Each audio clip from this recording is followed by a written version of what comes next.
Wow. I will never, ever let you down. That I can tell you, ever. Amazing. And I want to thank Manchester and New Hampshire, very special. You remember those primaries? That primary came around, and remember what happened during the primary? Trump should come in third or fourth, and we came in easily number one, and that was the beginning. That was an easy one. I want to thank you all. This is incredible. And it's great to be back in a state that I love with thousands of hardworking patriots who are the heart and soul of America, and that's what you are.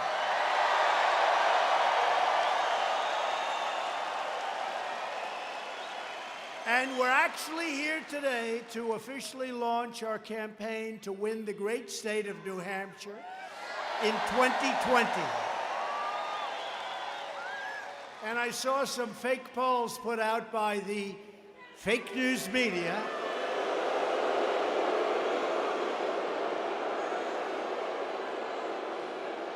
And it said that I'm tied with three of the other candidates, the Democrats. I'm tied in New Hampshire. I don't think so. I mean, maybe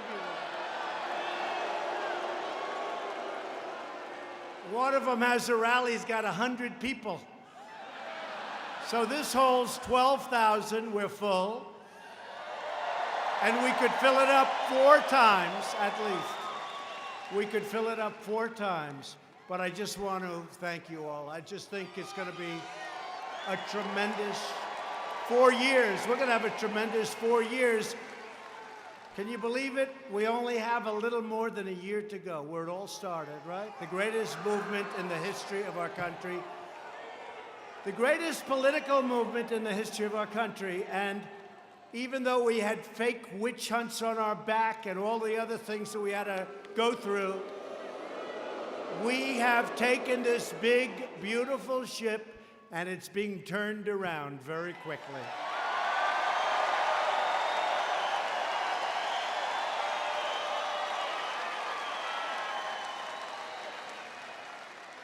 Three years ago, we campaigned across the country on a pledge to make America great again, and that's exactly what we've done.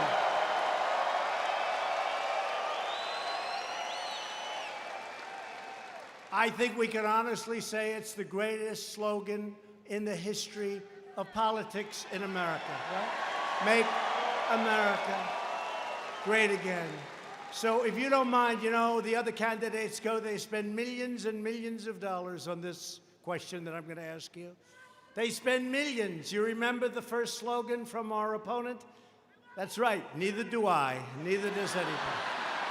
I don't either.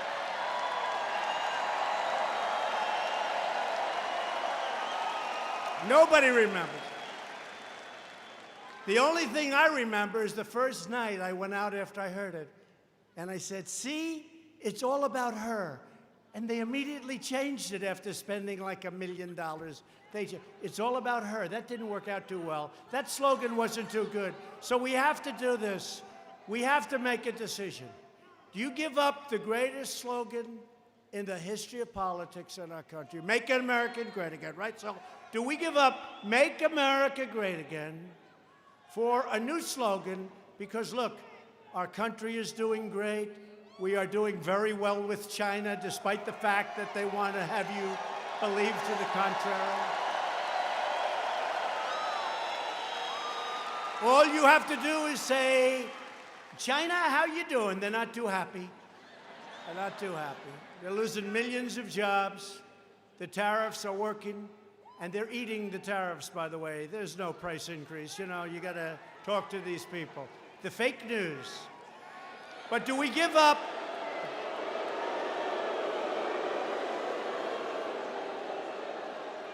And by the way, the biggest beneficiary, you know who have been great? Our great farmers have been so incredible because they've been targeted by China. And frankly, they've been targeted for a long time, including by incompetent politicians.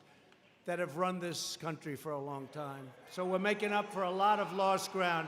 But do we give up Make America Great Again for Keep America Great?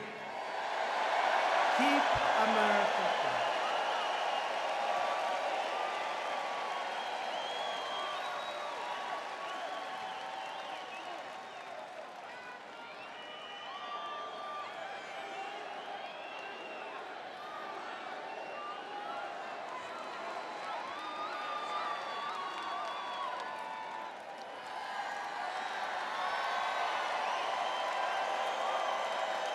Okay, you ready? Ready? I love this because it's free. And we have all the time in the world, right? Is there anything better than a Trump rally? What about a sleepy Joe Biden rally?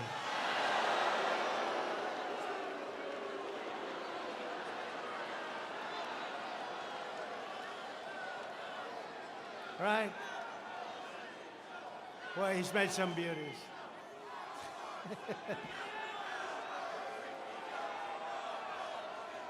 I sort of hope it's him. I don't mind any of them. You got Pocahontas is rising.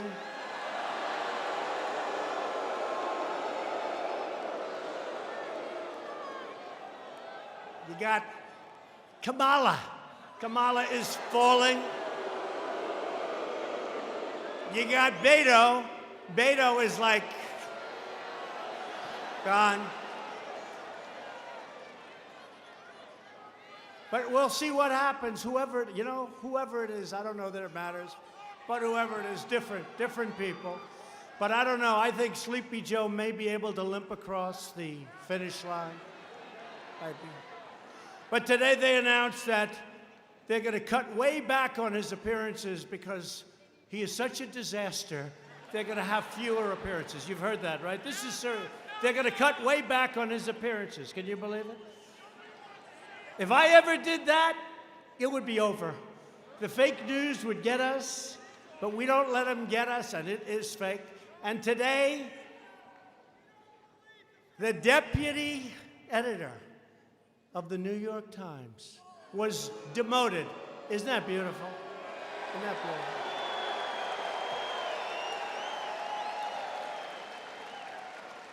All the news that's not fit to print, you know? All the news, the fake, failing New York Times. So, what do I go with? What do we go? You know, it's really we. It's not me. We're doing it together. They came from the hills. They came from the mountains, from the rivers. They came from all over the place. And they showed up, and they voted like nobody's seen before. And it was 306 to 223, remember? 306. And we won Wisconsin, and they said, oh, we never thought of that. Got to think about those things. And we won Michigan, and now we have a lot of car companies coming into Michigan. And we have a lot of great farming events happening really big in Wisconsin. And we have incredible things going on in Pennsylvania. We just opened up a $10 billion plant. We have many of them going up, many of them, a lot of jobs. Spending in Louisiana, an LNG plant, $10 billion. Could never have happened. Could never have happened. Pennsylvania would have never happened. They wouldn't have allowed them to frack. So they would have never been able to build it. But what a place that is. It'll be open in a little more than a year. But I have to make a decision. It's a big decision. Do we give up the greatest theme, phrase, logo, whatever you want to call it, in the history of politics, risky, for a brand new one? Because Make America Great Again, we're really sort of there, and we have a little time left. Right?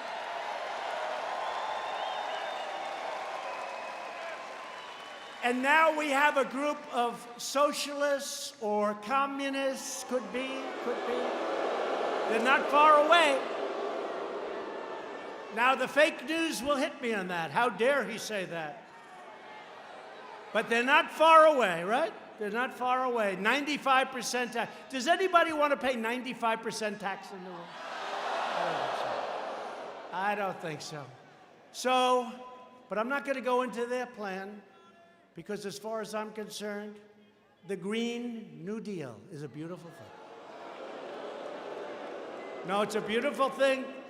We want it to continue onward until about a month before the election. I will let them have it like you've never heard before.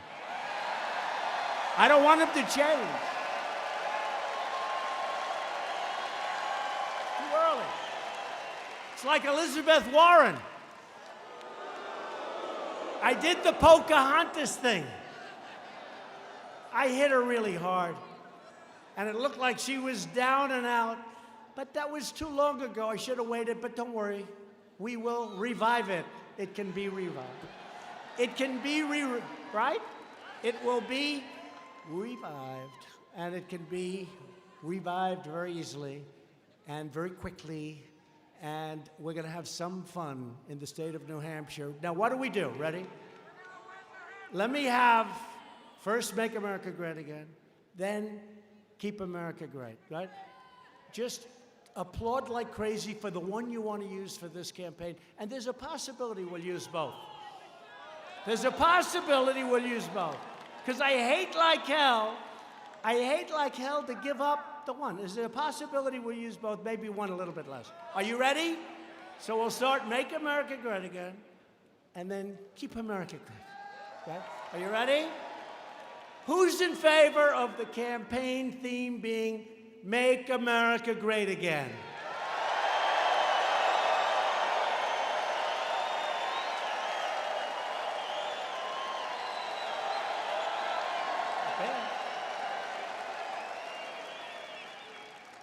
Who's in favor of our theme being Keep America Great?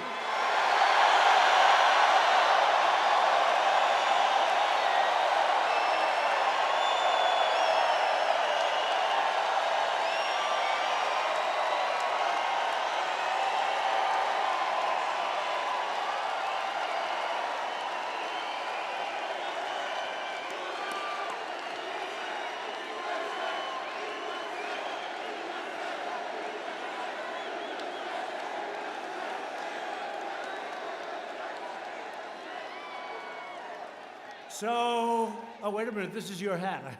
I was going to keep it, actually.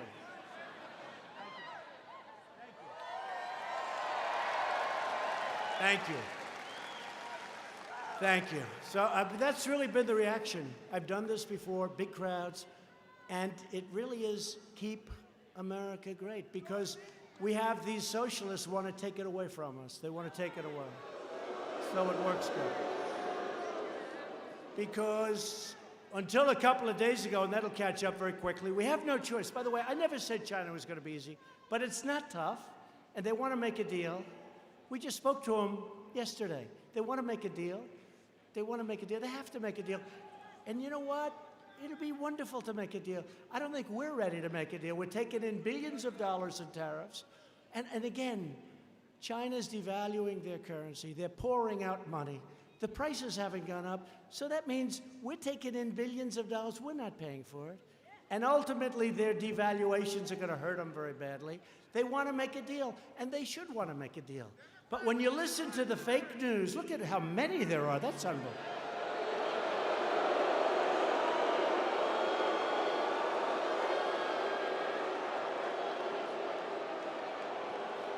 I mean, I actually had something today. I had something today.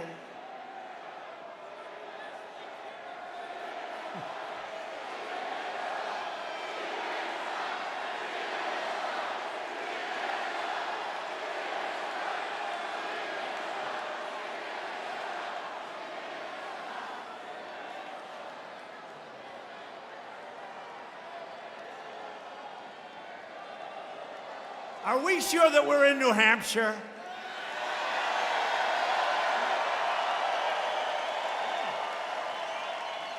You know, you have a reputation. I mean, I know it's not true because I know you too well. You have a reputation of being very staid, very, very elegant, staid, incredible people. You're not acting it tonight. And that's good. That's a good thing. No, we love our country. We have enthusiasm for our country, right? That's what it is. That's what it is. That's what it is. Before the election, our factories were closing. Hey, who knows it better than you? You're like central casting for the closing of factories. Our jobs were vanishing. Our military was totally depleted. When I took over, our military was sad. We weren't flying half of our planes. They were old. They were tired. Our equipment was tired. Our people weren't tired, though. Our people weren't tired. But everything we had, it was depleted. Now we've rebuilt our military like never before.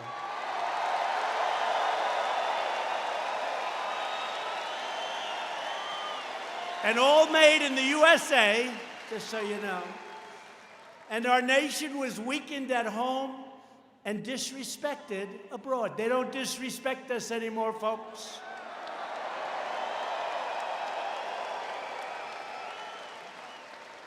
I got NATO to pay an extra $100 billion they weren't paying. They were delinquent. Many nations were, except for 7, many nations weren't paying what they were supposed to be paying. So we're supposed to protect them. They kill us on trade. They have all sorts of barriers and everything else. The taxes are really unfair. The tariffs were ridiculous, what they do to us in Europe. And then we protect them. They don't pay. And I say, I'm sorry, folks, you have to pay. You have to pay. They were delinquent. They were delinquent. And my biggest fan is Secretary General Stoltenberg from NATO. He said until President Trump came along, we were going boom. They would have been finished very quickly. But I'm tired of paying for other nations anyway, I have to be honest with you. Right? And today our nation is stronger than ever before. We're now stronger than ever before. You saw we ended the Iran disaster. How about that? We paid them $150 billion, $1.8 billion in cash. Cash, cash, cash. We got nothing. And they also want to make a deal. China wants to make a deal. And I will tell you, Iran wants to make a deal because the sanctions are not good for them. They are not happy. So we'll see how it all turns out, but it's in good hands. It's in good hands. The United States right now has the hottest economy anywhere in the world. We're rebuilding that awesome might that we were just talking about, our United States Armed Forces. America is working again. America is winning again. And America is respected again, respected like never before.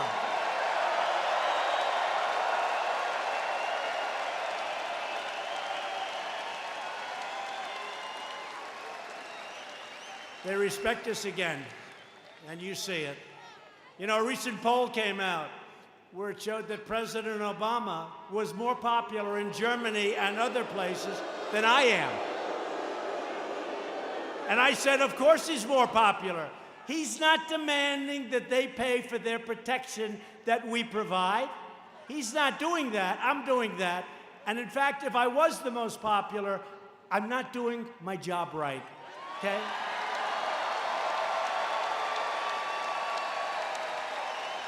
So true.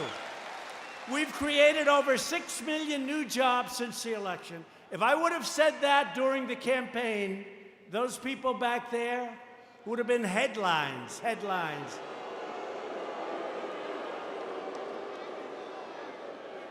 More than 7 million Americans have been lifted off of food stamps. Since my election, the number of new businesses starting in the great state of New Hampshire has skyrocketed by almost 25%.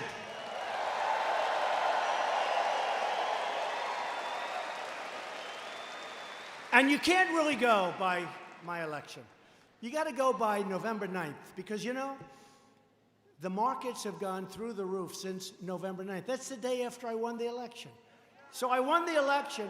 The markets went up thousands of points. Things started happening. You started doing things that you would have never, even though I didn't get sworn in until January 20th. But they refused to do that. And let me tell you, if for some reason I wouldn't have won the election, these markets would have crashed.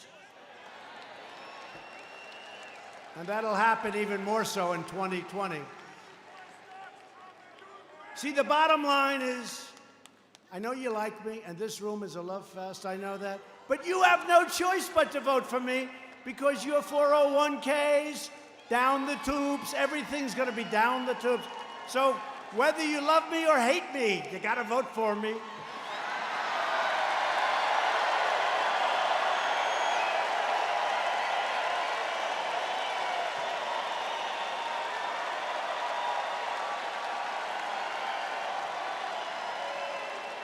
I had a businessman the other day, one of the most successful guys in the country.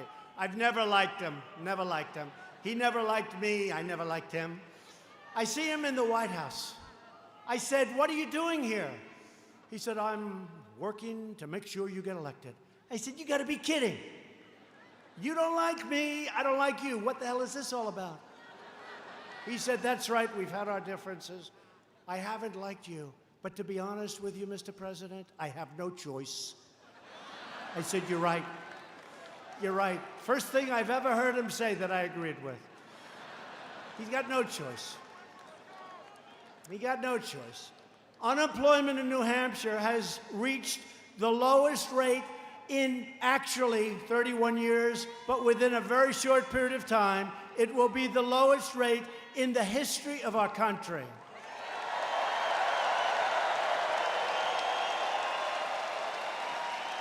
So think of that. You have the best unemployment, you have the most successful state in the history of your state and in the history of our country. And then you're going to vote for somebody else? Oh, great. Let's vote for Elizabeth Pocahontas Warren. We have the best numbers we've ever had. Let's vote for somebody else. I don't think that's going to happen, folks. I don't think that's going to happen. Only with fixed polls does that happen. Unemployment for African Americans, you've heard me say this many times, I'm very proud of it. Hispanic Americans and Asian Americans have all reached their lowest rates ever recorded in the history of our country.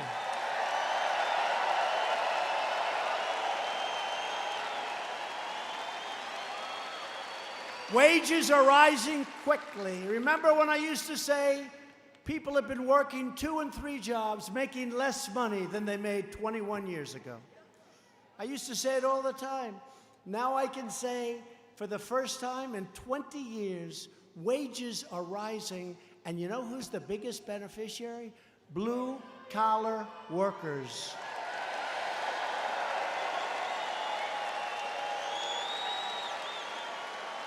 My administration is fighting to expand opportunity for citizens of every background and every race, religion, color, and creed. Very important.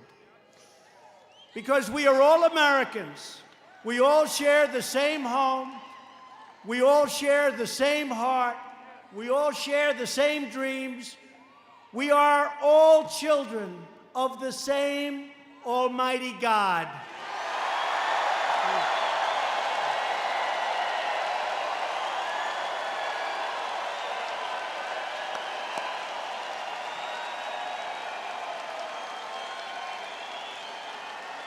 But at the very moment when our country should be coming together to enjoy these wonderful blessings, the radical Democrats are trying to tear America apart.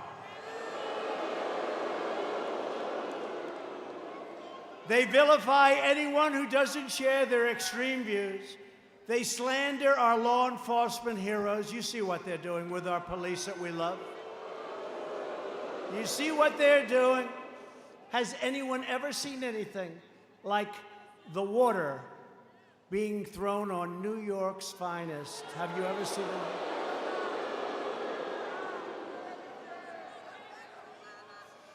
And I know a lot of New York's finest. They're not happy, they're not happy. And they are great people. These are great, great, proud people. For that to be allowed to happen is a disgrace. They view everybody as fascist and Nazis. They use the term Nazi. This was a term, you couldn't even use it. Now they use it like on a regular basis, a Nazi. He's a Nazi. Think of that. He's a Nazi. You couldn't use it. Now they use it. They accuse our heroic border agents of running concentration camps. And they do an incredible job. And the Democrats don't want to fix the loopholes or asylum. They do an incredible job, our border agents. And they look down upon the hardworking citizens who truly make our country run. But while the Democrats rage and resist,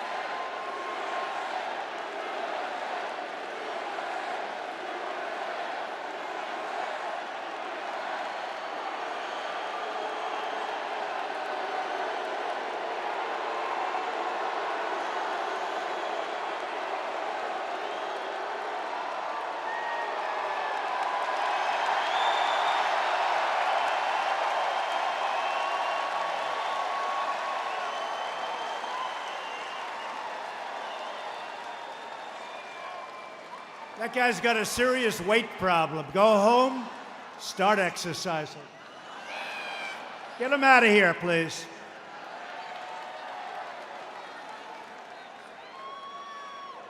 Got a bigger problem than I do. Got a bigger problem than all of us. Now he goes home and his mom says, "What the hell have you just done?" We are continuing our incredible movement, the greatest political movement in the history of our country. There's never been a movement like this, never. Our movement is built on love, and it is.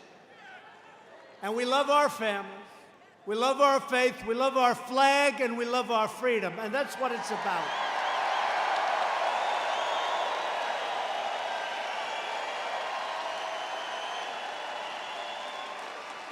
And add to that the fact that we love our neighbors and we love our country.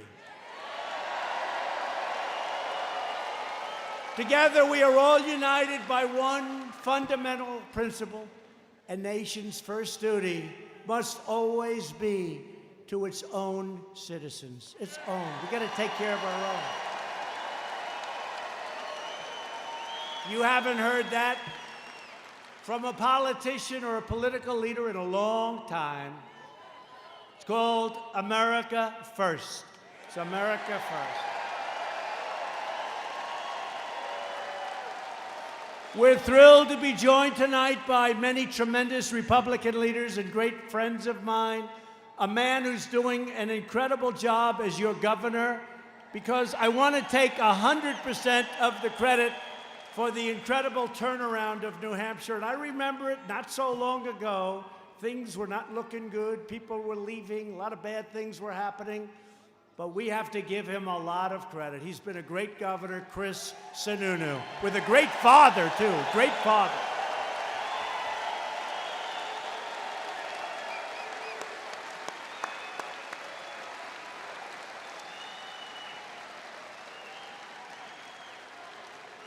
With a great father. His father was tough. Chris, your father was so tough. He was for somebody else in the primaries. And then one by one, I won here, I won there, I won there. And then when I won, his father got on and I said, "Oh, this guy kills me, he's so tough." And he said, "President Trump will be the greatest of all time." I said, "What happened? What happened?" He went from being the toughest critic to the best there is.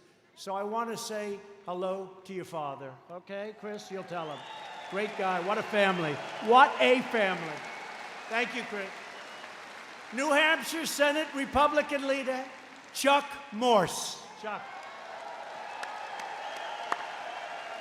Thanks, Chuck. New Hampshire House Republican leader, Dick Hinch. Thank you, Dick. Thank you, Dick. Great job. A man who was with me right from the beginning. In fact, he had a meeting at his house. His house has never been the same. His house is a disaster now. In fact, somebody said he just sold it. But you know what? Because of the Trump economy, I'll bet he sold it for a big, big, fat, beautiful profit. Where is Steve? Steve Stepanak and his wife, who's incredible. Did you make a lot of money on the house? And we destroyed the house. This was the beginning. He held some kind of a meeting for me, and he has a nice house. But literally hundreds and hundreds and hundreds of people showed up, and they destroyed his house. It's never been the same. No wonder you sold it. They finally gave up. And that was 4 years ago. Anyway, thank you very much, both, for being here. Appreciate it. What great people. Thank you, Steve. Great job. And I hope the buyer of his house didn't hear that little... Steve, I hope the buyer didn't hear what I just said about your house. He'll cancel. That's all right. You'll sell it for more to somebody else. Don't worry. Republican Party Chair, Ronna McDaniel.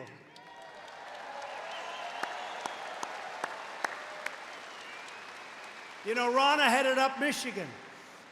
And for many, many years, nobody won Michigan as a Republican. But I used to complain, and, you know, I'd go there and I'd say, they're stealing your car business. I'd go for years. In fact, 5 or 6 years before I even thought about running, for whatever reason, they named me Man of the Year in Michigan. I said, how come? I didn't even understand it myself, but I was named Man of the Year. I wasn't even political. That was years before I did this. But I was always complaining that our car business is being stolen. I mean, it's sort of obvious, right? Mexico now has 32% of our car business. It all left the state of Michigan. We are bringing it back at a level that nobody's ever seen before, our car business. But I went to Michigan, and my opponent was told that the Republicans, no way you can win Michigan or Wisconsin, that you just can't. And we had a campaign manager named Ronna McDaniel. And Ronna wouldn't stop. Sir, can you be here next week? I say, I don't know. Then I leave, and she said, sir, can you come back in 3 days? I said, I don't know. Then I do it, and she said, how about another time? And then on election night, she said, sir, it was 6 o'clock the day before the election. In other words, just a short while before the election, she calls me, sir, can you be here tonight? I said, tonight. And by the way, you know where I was? I was in New Hampshire. That's right.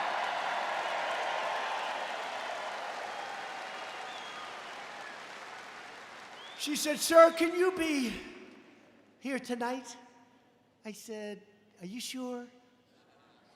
I started speaking at 1 o'clock in the morning. Now it's election day. We had 32,000 people show up.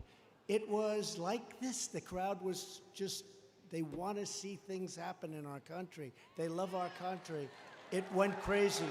And I left, and I said, I don't know why we're going to lose Michigan. Why would we lose Michigan? Look at this. And the opponent went there with Barack Obama and Michelle Obama. And she went there much earlier, prime time. 1 o'clock, 2 o'clock in the morning is not exactly prime time. So we had 32,000, and they had a tiny little crowd. And I looked at my people, and I said, I know we're not supposed to win the great state of Michigan, but I think we're going to win Michigan, and we won Michigan, and we won Wisconsin. We won Wisconsin.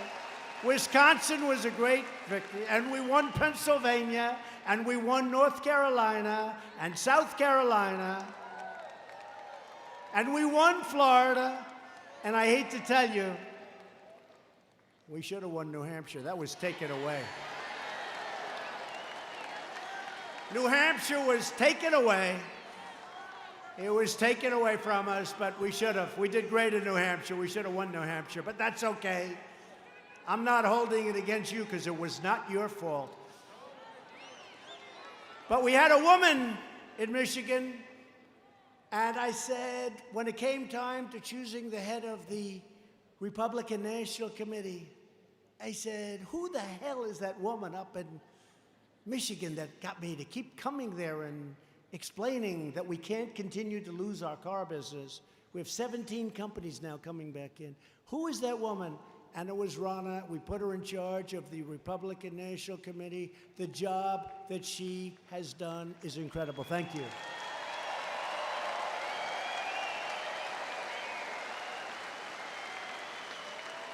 And the same with another man, our campaign manager. He started off as a computer genius. And remember when they used to say that the Hillary Clinton campaign is highly sophisticated? Highly sophisticated.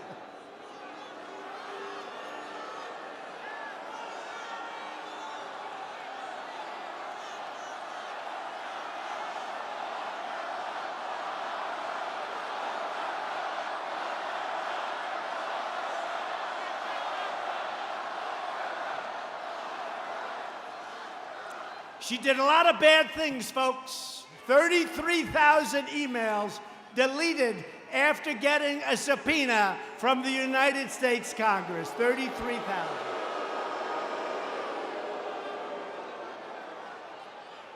Remember, she said it was about her daughter's wedding and yoga classes. 33,000, yeah.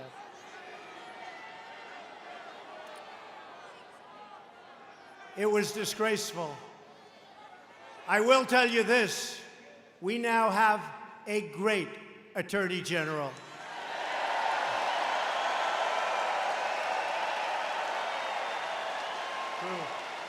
A fair guy, a great gentleman. So another man who's here tonight is the world's tallest campaign manager. He is an unbelievable talent. But they were saying about our opponent, I'm not going to mention the name again because we'll never get it finished here. So I'll just say my opponent, is that better? And they were saying how sophisticated her campaign was. Except ours was far more sophisticated. And we had a man that did an incredible job. And he's now our campaign manager. And he's one of the tallest human beings I've ever seen. And his name is Brad Parscale, and he is fantastic.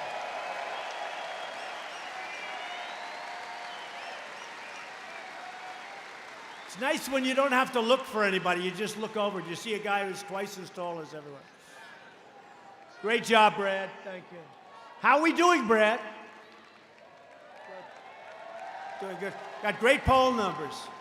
We got great poll numbers in a lot of states. Ohio, Iowa. You know, Iowa, every week that they campaign, our numbers go up. They're winning Iowa. We gave them ethanol, which is very important, a lot of things for Iowa. But every week we seem to be going up in Iowa because they're campaigning in Iowa. Wherever they go, our numbers go up. Somebody's going to have to explain that one to me someday, but we like it. A man who's a friend of mine, who was the greatest mayor in the history of New York City.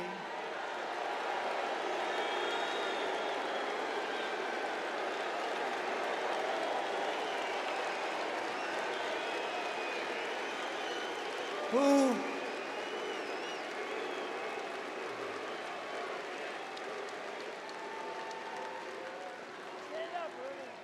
stand up, Rudy. Rudy Giuliani.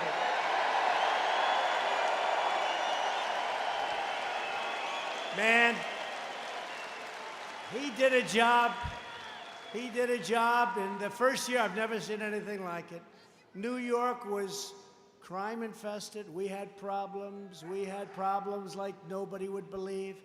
And Rudy went in there and he did the job. And people loved him for it. It wasn't like, oh, gee, he's a horrible person. People loved Rudy Giuliani. He was a great, great mayor. So thank you, Rudy, for being here. Thank you.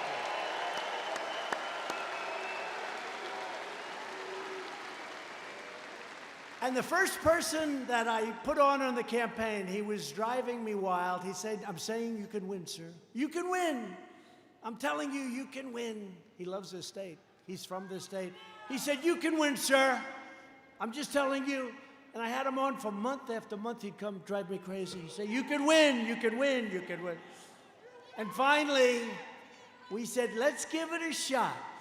And I had Corey, I had Hope, I had just a couple of people. We had a rather lean and mean staff. But Corey Lewandowski loves your state, loves New Hampshire. He was the first one that talked about us possibly winning the whole big ball game. And he's tough, and he's smart, and I'm hearing he's thinking about running for the Senate from New Hampshire. I don't know.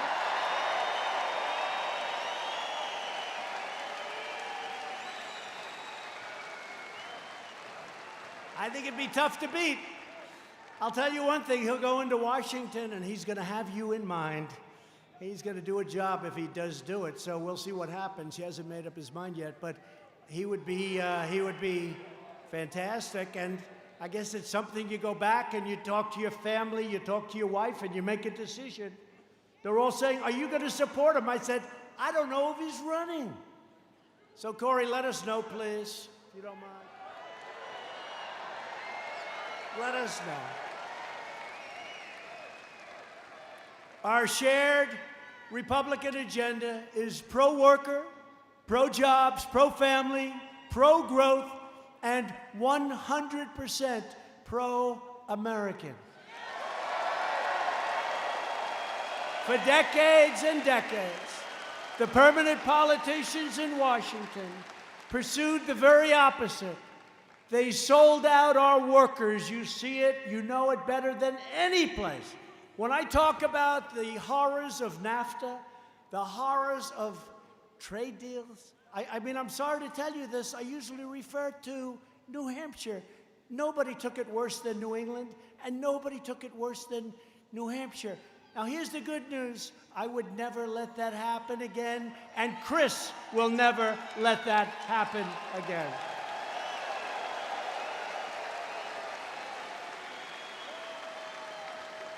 Is there a doctor, please? Doctor in the house? Thank you. Doctor in the house.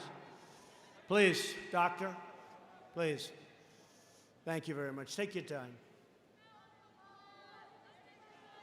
Yeah, take your time.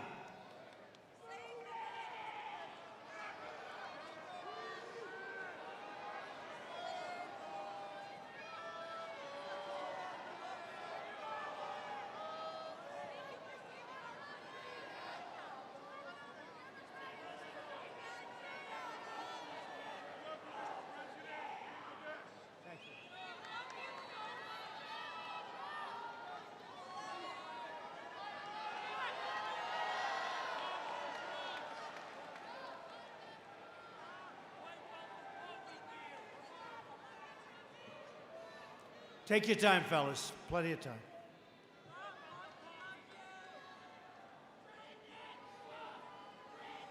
You know, people got here 2.5 days ago. Many of these people in the front, right? 2.5. 2.5 days ago, a lot of these people. So you can understand, it's pretty tough. Thank you. Thank you.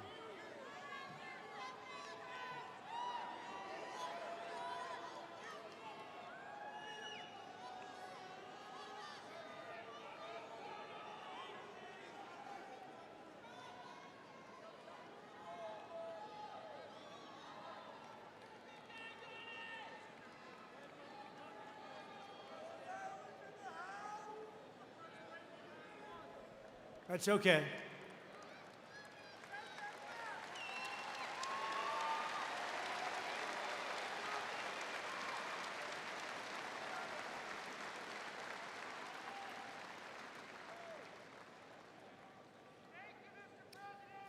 These are great people. These are great people that love our country. Just remember.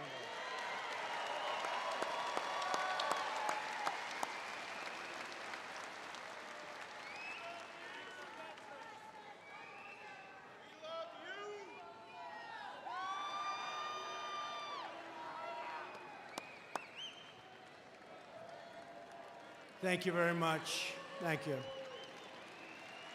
Thank you very much. Pretty good. Pretty good.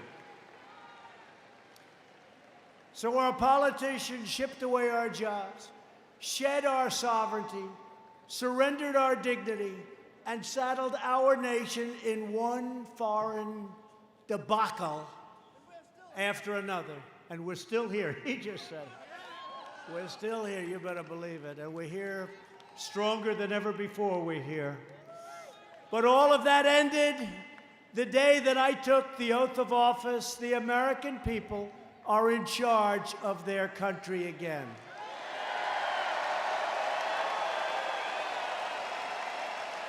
We cut a record number of job-killing regulations. They were strangling our country. We cut more regulations in 2.5 years than any other president in their full terms. 4 years, 8 years, or in one case, more than that. Cut more than anybody. To get relief to working families, we passed the largest package of tax cuts and tax reforms in the history of our country. You're making a lot more money. You're making a lot more money, and you see it, and you know it because you see it in your paycheck every week. We ended the last administration's cruel war on American energy, and we are delivering a policy of American energy independence like you've never seen before. And in fact, if you look at the straits where we're having all of the problems, you look at the straits, number one, they're not touching our ships. They're not playing with our ships. They're taking them from this country, from that country, from that country. But you know what? Very importantly, we have very few ships going there anymore because we don't need that oil and gas.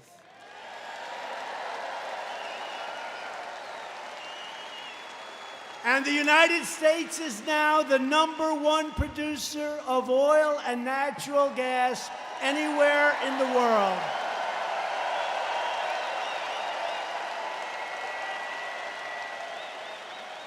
Every leading Democrat has pledged to abolish the American oil, coal, and natural gas industries that are fueling our economic boom. Can you imagine this? We're sitting on great wealth. They want to take it away from us. And the alternatives don't have the power. They don't have the power. They want wind. Wind. Wind is oh so beautiful as long as you don't have to stare at a windmill and your house goes down in value like to nothing. Steve, if you had a windmill anywhere near your house, you would have gotten 1/3 the price you got, Steve. That's true, by the way. Steve's too smart to let that happen. We won't let them take it away from you. We are reversing decades of calamitous trade policies that shattered New Hampshire and your factories. They shattered your communities, and they shattered American power and American prestige all around the globe. New Hampshire lost 1 in 4 manufacturing jobs following NAFTA and China's entrance into the World Trade Organization, 2 of the worst deals ever in the history of our world, not just our country. Election after election, politicians came to your state pretending to have the courage to stand up for the American worker. Then they went to Washington and let other countries push them around and special interests buy them off and steal your jobs and take your companies. That's what happened. Me, I don't care about their campaign contributions. It doesn't matter to me, folks. We want to do a job. We want to do a great job. And we're setting records. And you know who's sending us the money? The small donors. We have big donors, but we have small donors are sending us the money for the election. Pretty amazing. That's not supposed to happen to a Republican. But it's happening to this republic, and it's happening to you. Every vow that politicians made was broken, every hope was dashed, and every promise turned into a total betrayal of New Hampshire and of our country. But in this administration, we have something those sellout politicians could only dream of. It's called strength and commitment. We don't play games. We don't play games. After years and years of building up other countries, we are finally building up our country, standing up for our jobs, our workers, and standing up for our dignity.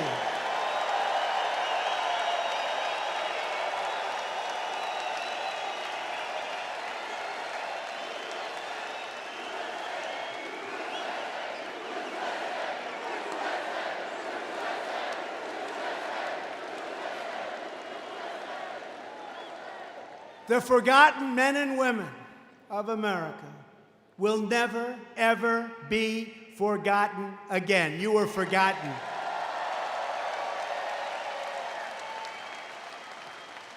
The last administration, with Sleepy Joe and Obama, tried to ram through one of the worst trade deals ever negotiated, worse than NAFTA, worse than WTO. It was called the Trans-Pacific Partnership. It would have been a disaster. TPP would have gutted the American auto industry, would have been in shambles. Our auto industry is coming back so strong. Would have gutted, would have destroyed the industry.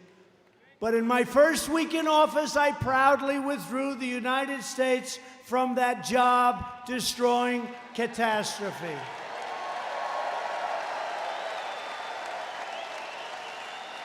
And we're imposing beautiful, well-placed tariffs, money comes in, on foreign countries that cheat our workers, steal our jobs, and break all the rules. I'm sorry.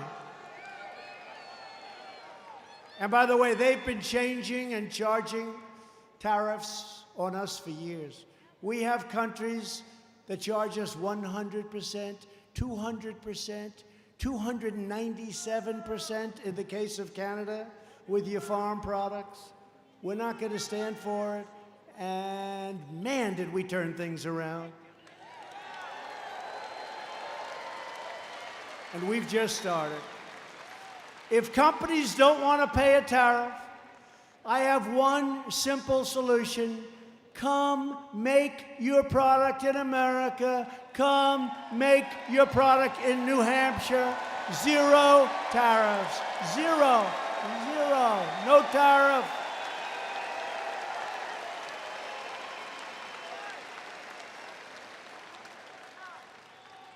Together, we're restoring this nation's industrial might, and we are doing it with American iron, American aluminum, and American steel. We're doing steel. Steel industry is hot. They were dumping steel all over. They were destroying our companies. U.S. Steel now, all of them, they're all expanding. The steel industry is back. It's doing great. We're opening up mines in Minnesota, the great state of Minnesota. They have magnificent mines that have the best iron ore in the world, and President Obama closed them down.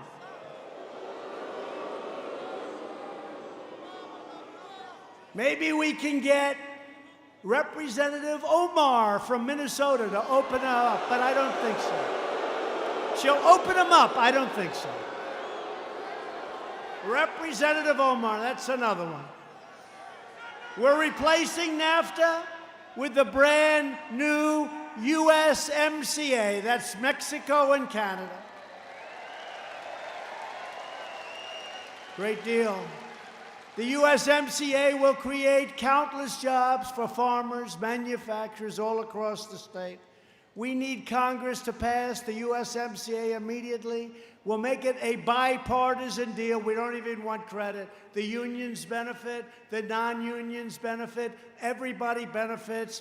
It brings it back to fairness, and it makes it very hard for our companies to leave our countries, go to Mexico or Canada, We lose all our jobs, we lose all our taxes, we end up with empty factories and plants.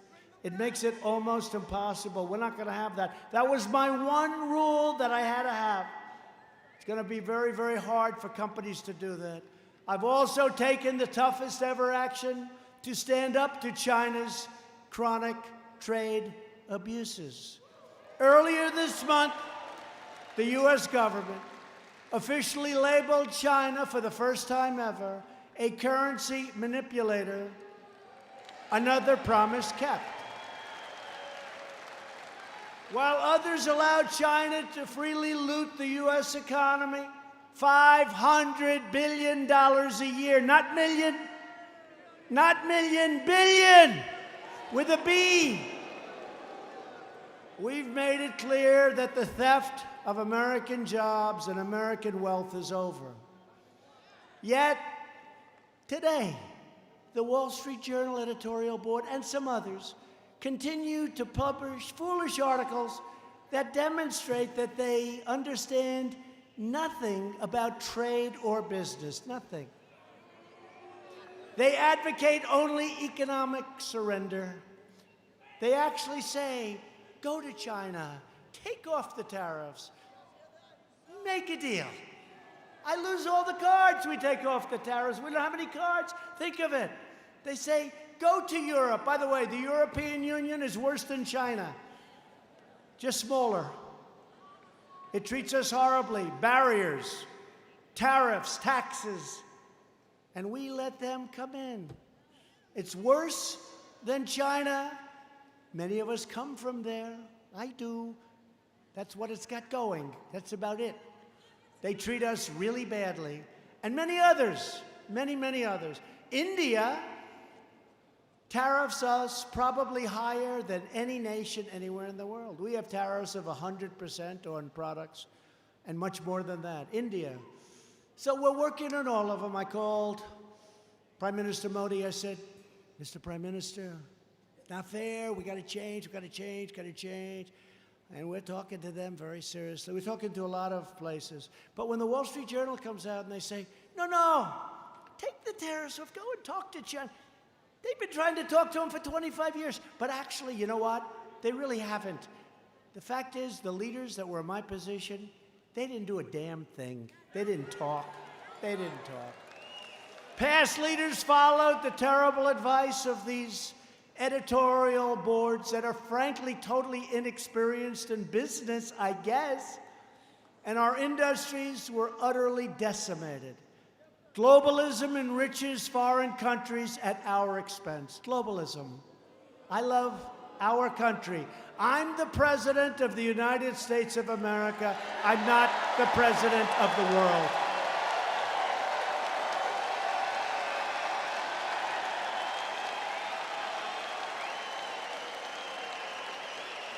And as long as I'm president, America will never bow to a foreign nation like we were for so many years.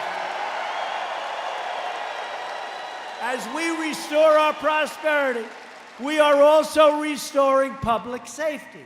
We are fighting to reduce violent crime. You see so much it over the last 25 years, so much crime. And ensure that every American can live in safety and peace. And yet, with all that you see, we've had one of the best years of crime prevention that we've ever had. Wouldn't seem that way, but it is one of the best years because those gentlemen that we just saw, the law enforcement, they do a great job.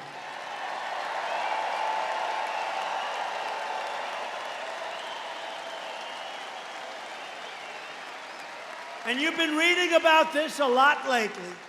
We are working very hard to make sure we keep guns out of the hands of insane people and those who are mentally sick and shouldn't have guns.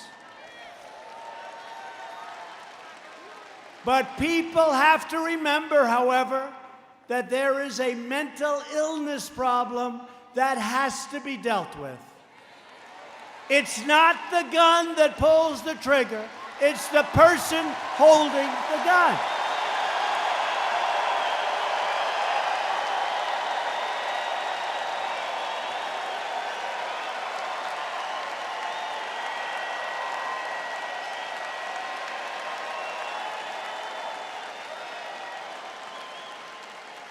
Years ago, many cities and states, I remember it so well, closed mental institutions for budgetary reasons. They let those people out onto the street. You probably have your examples up here. I can tell you in New York, they closed so many of them, and they let really seriously mentally ill people out on the streets. And you see plenty of them today, even today. We're going to have to give major consideration to building new facilities for those in need. We have to do it. And at the same time, we will be taking mentally deranged and dangerous people off of the streets, so we won't have to worry so much about that. A big problem. We don't have those institutions anymore, and people can't get proper care. They're seriously ill people, and they're on the streets. We can't make it harder for good, solid, law-abiding citizens to protect themselves. We will always uphold the right to self-defense, and we will always uphold the Second Amendment. We will.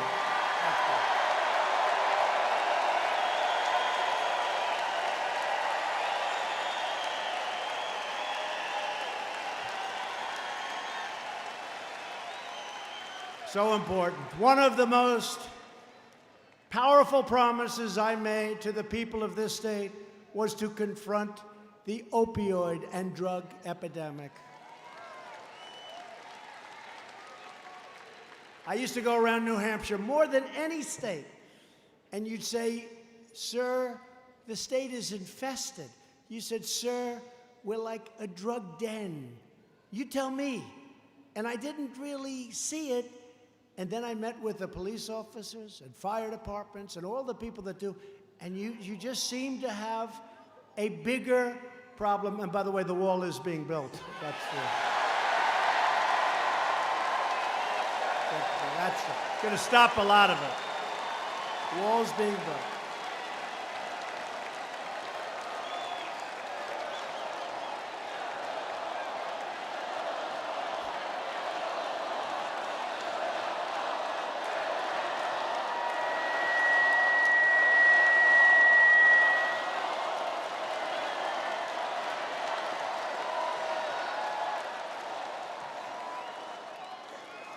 It's being built. You know, we have the fake news, you know about that, where a wall that's lying on the ground in a very important section. So we pick up the wall, it's in pieces. I mean, literally, it's gone. And we build a brand new 30-foot steel and concrete wall. And the fake media said, he didn't build a wall, that's just renovation. There was no wall. It's lying on the ground.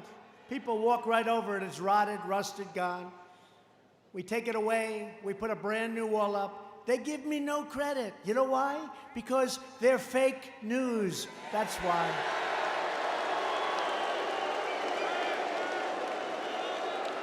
We're building a lot of wall. The Army Corps of Engineers is doing a great job. They're doing a great job. Since I took office, we've attacked the challenge with everything we have. We have secured a record $6 billion in new funding, opioid. We vastly increased the distribution of overdose-reversing drugs, which are pretty amazing things. We've given them to your police department, your fire department, pretty amazing. We have reduced the total amount of opioids prescribed by 34%. And the Department of Justice has prosecuted more than 3,000 defendants in opioids-related cases. And our public awareness campaign about the terrible suffering that drugs inflict has already reached 58% of all young Americans. I said that you have to show them. We're doing ads, beautiful ads, shows them, and you've seen them. I don't even want to describe them. They're brutal. But we're doing ads on television and papers about how bad it is for for children so they can see it. Because the greatest thing we can do is not get people started on drugs, right? Not get them started. It's hard to get off. You know, we can get them off, and we're doing it, and it's been done, but it's hard to get off. If they never start, it's real easy. It's real easy. So we're trying to get young kids. You won't see the fruits of this labor for a little while because it takes a while, but we are working so hard on advertising and promotions to tell young kids, children, how bad drugs are, how dangerous they are, how horrible they are, how they destroy your brain, how they do so many bad things. And they're really very tough ads. They're hard-hitting ads, and I think they're having a big impact. You'll see. Over time, you'll see. But we still have much work to do.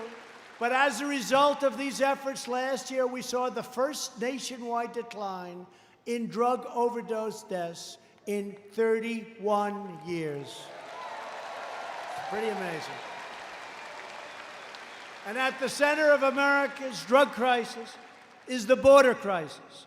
Vast quantities of deadly narcotics are being smuggled across the border, including meth, cocaine, heroin, and fentanyl. And as part of my trade deal with China, it's been very important. And President Xi said he's going to do it. So far, he has not done it. But I said, you have to stop sending us fentanyl. Have to. And you have to criminalize in China the making of fentanyl. And so far, he has not come through, but I think he will. You'll know. You'll know. Yet Democrats want to open borders, and Republicans want strong borders. That's your difference. One wants open borders. Who can even think of an open border? Think of it. Even though many people that come into our country are wonderful people, they're still coming in illegally. They're not coming in through merit. But what about the bad ones? We have serious, serious criminals that want to come in. And if we had open borders, they would be flowing in like you've never seen before. Democrats want open borders. They don't mind crime. We do mind crime. And that's the way it is. Democrats also support deadly sanctuary cities. Last year alone, sanctuary cities declined. More than 17,000 requests from federal authorities to hand over criminal aliens already in their custody. In other words, 17,000 criminal aliens were released by these cities directly into U.S. communities. You don't understand even what the hell are they doing? What are they doing? 17,000. Republicans believe our cities should be sanctuaries for law-abiding Americans, not for criminal aliens.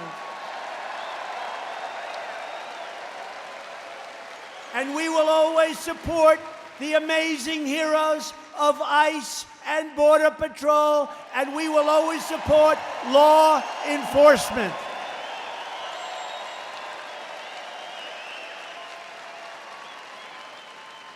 Every Democrat candidate also wants to give illegal immigrants free welfare.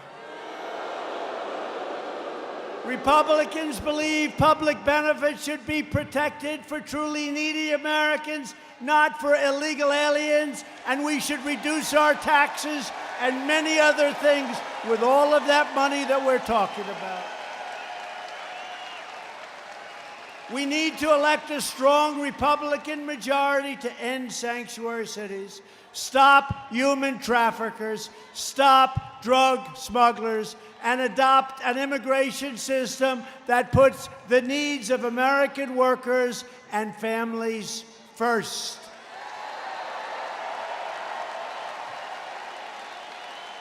It's also time for Democrats to join with us to protect the sacred integrity of our elections by supporting voter ID, voter identification.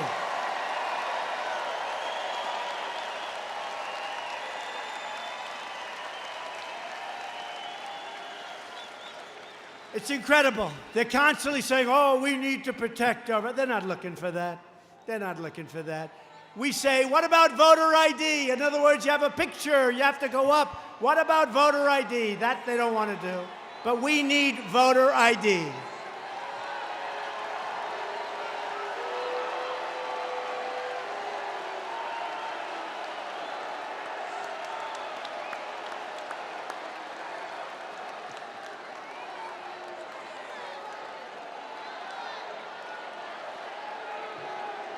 The Democrat Party has never been farther outside the mainstream.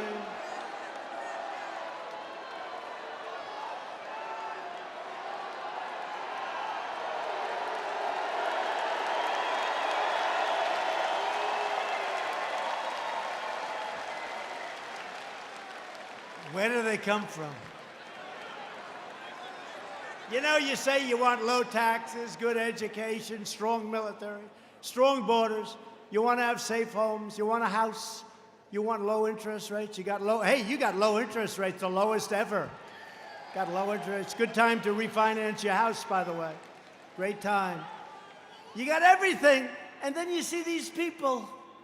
They're against. They have no idea what they're doing. They have no idea what they're against.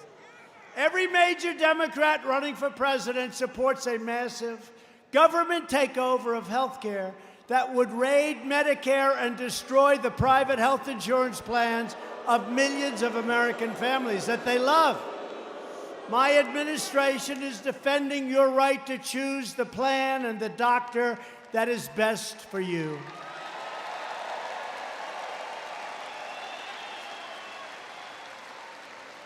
The individual mandate is gone, the most unpopular part of Obamacare.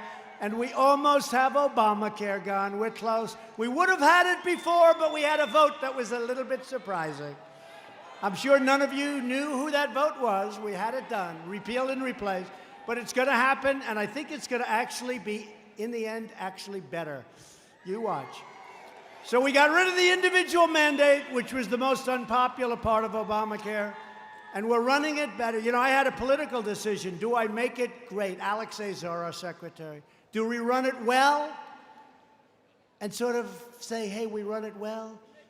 Or do we run it badly and have everybody upset? We said we got to run it well, but it's still much too expensive. It's lousy health care. But we got rid of the worst part of it, individual mandate. Individual mandate, where you have the privilege of buying the right not to have to pay for expensive insurance that's no good, health insurance.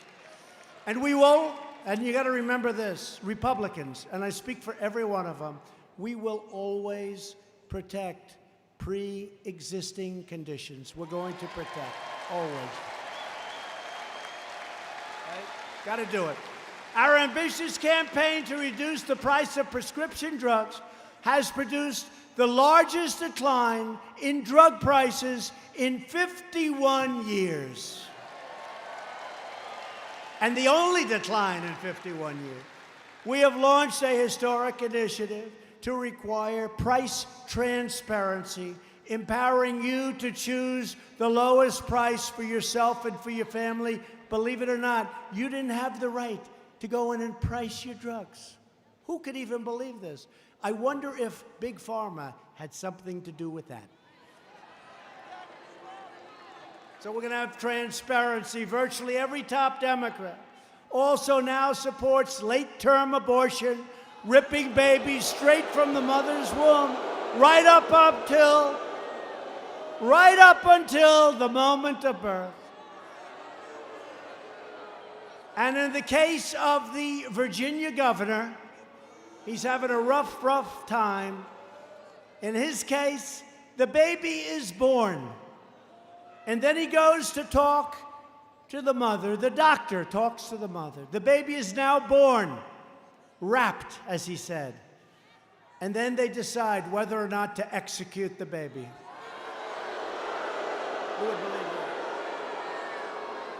That is why I've asked Congress to prohibit extreme late-term abortion, because Republicans believe that every child is a sacred gift of God.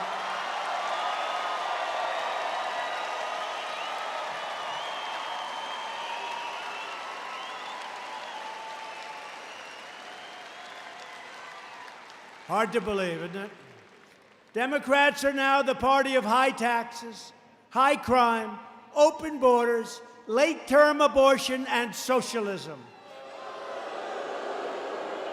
The Republican Party is the party of freedom. We are the party of the American worker, the American family, and the American dream, and I'm fighting for you each and every day.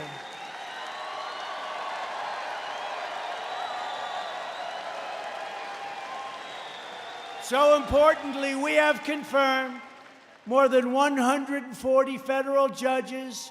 Within 90 days, it will be 179 federal judges. Thank you very much, President Obama. Thank you very much. I don't know what happened to them, but I came to office and I had 138 judges that were not appointed by President Obama. So I say, thank you, Mr. President, very good. And they'll say, he was a great president. Oh, the fake news, he was a great president. If he was a great president, how come he left me 138 judges to appoint when everybody says that's the single most important thing a president of the United States has to do? Great president. He was great. He was a great president. And these judges will apply the laws written, including we appointed 2 great Supreme Court justices, Neil Gorsuch and Brett Kavanaugh.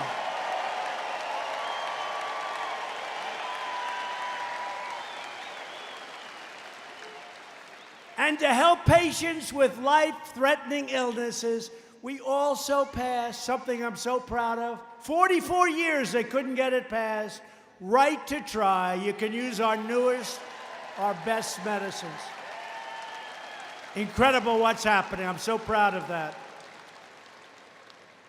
And this from forever, 5 decades, we passed for our great veterans VA choice and VA accountability.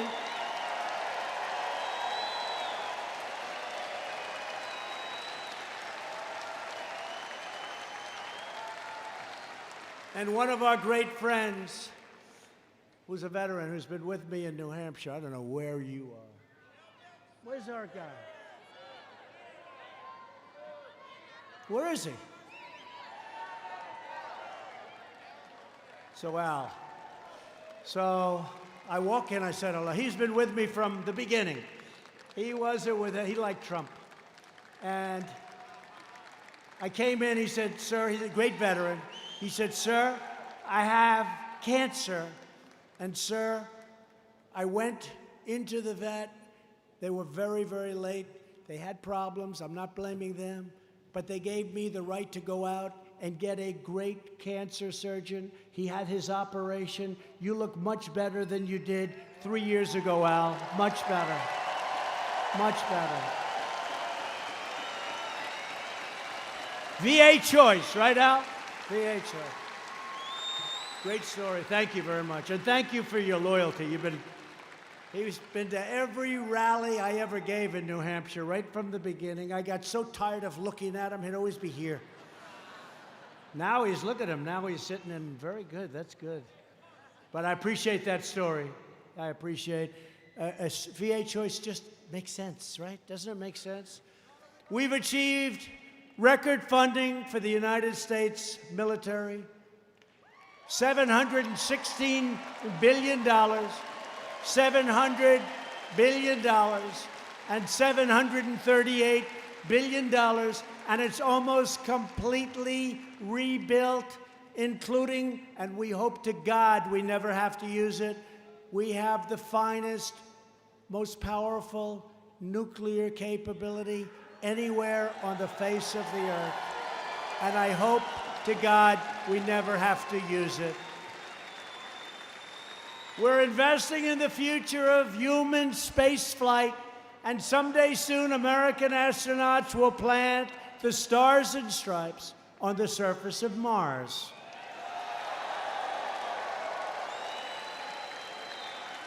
And I told my guys at NASA, you know, NASA, when we took it over, it was exhausted. The runways and the grounds had all weeds growing through the cracks in the concrete. You wouldn't recognize it now. It's beautiful. It's the best place anywhere on Earth. And I also said, though, you know, I hear all these rich guys, for some reason, they love space. So they're rich. I said, let them send the rockets up. What the hell do we have to do it, right?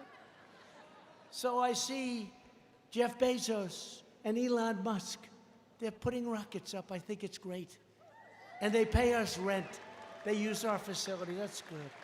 But we're also doing it. And NASA has some of the greatest plans we've ever had. These are great people, great scientists. But we also let the private sector put up rockets. The one which recently went up, and you see the engines coming back down, and they're coming. There's no wings, no nothing. It's almost like, what are we watching? Is this fiction? And they come down, and they save all of the propellants, all of the really the most expensive parts. They're able to save it by bringing it back right to where it took off. Who would think they could do this? I never saw this before 6 months ago, but they're doing it now more and more. They're saving a lot of the most important and expensive parts of rockets. So we have a lot of rich guys paying us a lot of rent, but we're also doing it ourselves. To protect America's security, I withdrew the United States from the horrible one-sided Iran nuclear deal. I recognized Israel's true capital and opened the American embassy in Jerusalem.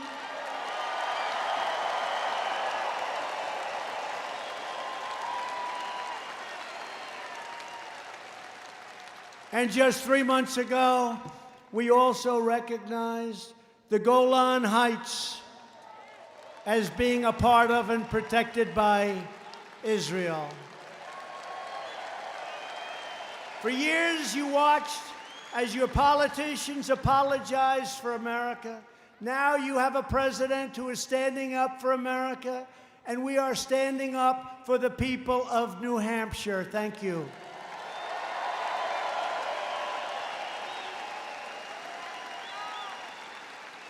And you must never forget the 2020 election right around the corner. 2020 right around the corner. And it's about one thing. You know what the one thing is? You. It's about you. It's about your family.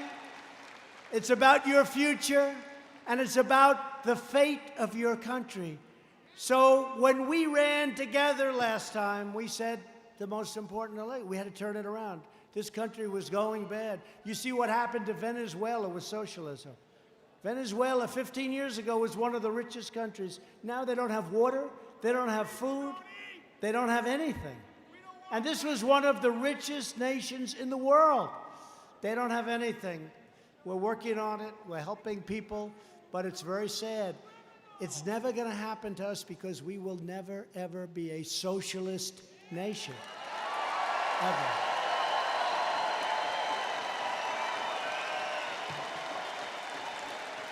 No matter what label they use, a vote for any Democrat in 2020 is a vote for the rise of radical socialism and the destruction of the American dream. We have a dream. It's a great dream.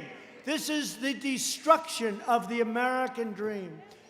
We begin this campaign tonight with the best record, the best results, the best agenda, and the only positive vision for the people of New Hampshire and for the people of America.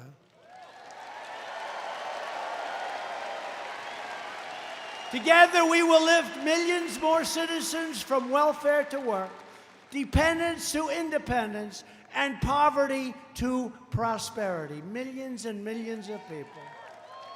With your help, we will elect a Republican Congress to create a safe modern, fair, and lawful system of immigration.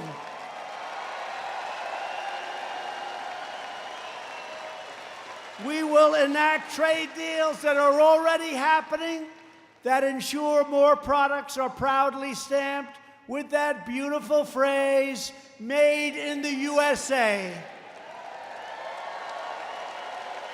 We will achieve new breakthroughs in science and medicine, ending the AIDS epidemic in America and finding new cures for childhood cancer.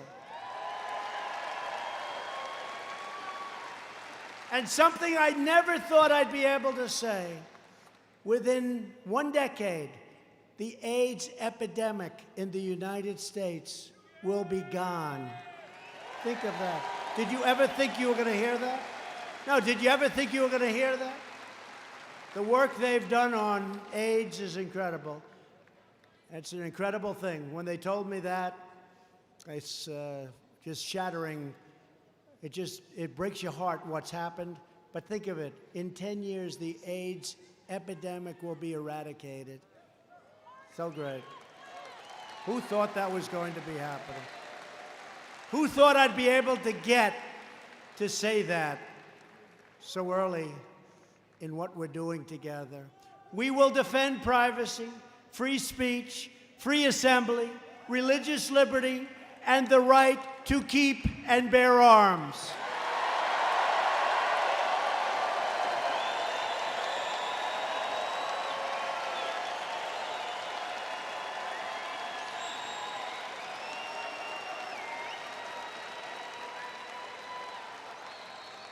Above all, we will never stop fighting for the values that bind us together as one America.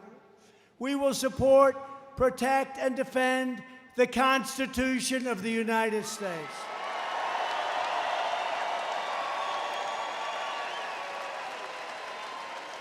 We will stand with the incredible men and women of law enforcement. We believe in the dignity of work and in the sanctity of life.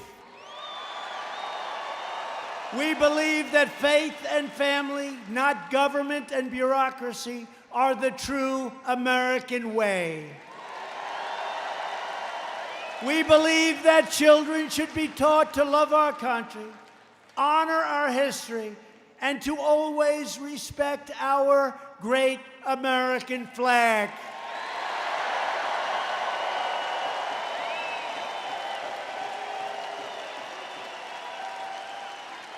And through every day and every challenge, our hearts beat to the words of the New Hampshire state motto, "Live free or die."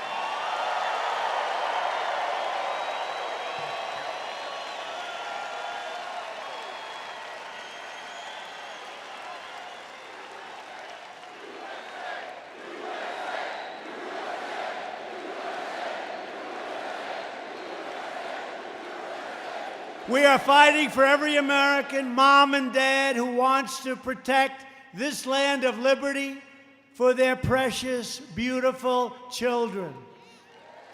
We are fighting for every young boy and girl who deserves to grow up in a nation of builders and dreamers, pioneers and patriots.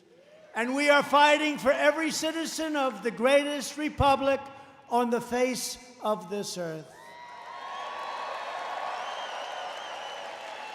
Every day my presidency, we will never forget that we are Americans and the future belongs to us, the brave, this beautiful, strong, proud, and free future. It belongs to us. It's up to us. We control our own destiny. And with your help, your devotion, and your drive, we are going to keep on working, we are going to keep on fighting, and we are going to keep on winning, winning, winning.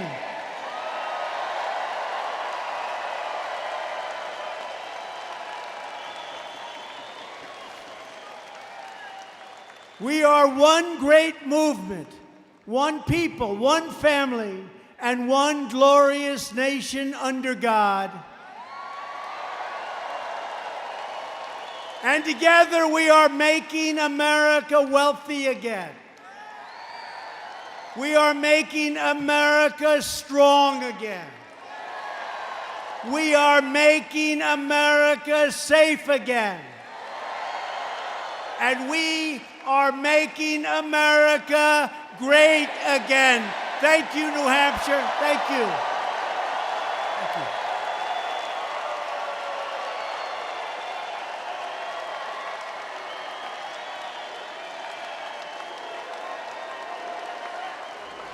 Thank you.